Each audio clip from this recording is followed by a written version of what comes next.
মুন্সিগঞ্জের শ্রীনগরে জাতীয়তাবাদী যুব দলের কর্মী সভা অনুষ্ঠিত হয়েছে।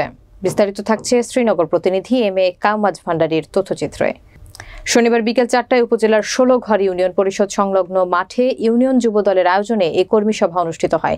16ঘর ইউনিয়ন যুব দলের সভাপতি শেখ মুজিবুর রহমানের সভাপতিত্বে এতে প্রধান অতিথি হিসেবে বক্তব্য রাখেন উপজেলা বিএনপির সভাপতি শহীদুল ইসলাম মৃধা।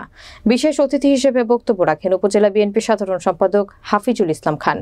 16ঘর ইউনিয়ন বিএনপির সভাপতি হাজি আল হাসান, সাধারণ সম্পাদক ফজলে রাব্বি চৌধুরী রনি, ইউনিয়ন যুব দলের যুগ্ম সাধারণ সম্পাদক মহিউদ্দিন তালুকদারের সঞ্চালনায় প্রধান বক্তা হিসেবে বক্তব্য প্রদান করেন উপজেলা যুব দলের আহ্বায়ক জয়নাল আবেদিন মৃধা জেমস। বিশেষ বক্তা হিসেবে বক্তব্য প্রদান করেন সদস্য সচিব মামুনুর রশিদ মামুন, সিনিয়র যুগ্ম আহ্বায়ক জহিরুল ইসলাম মাসুদ, যুবদল নেতা সৈয়দ বুলেট সহ বিএনপি এবং অঙ্গ সংগঠনের নেতৃবৃন্দ।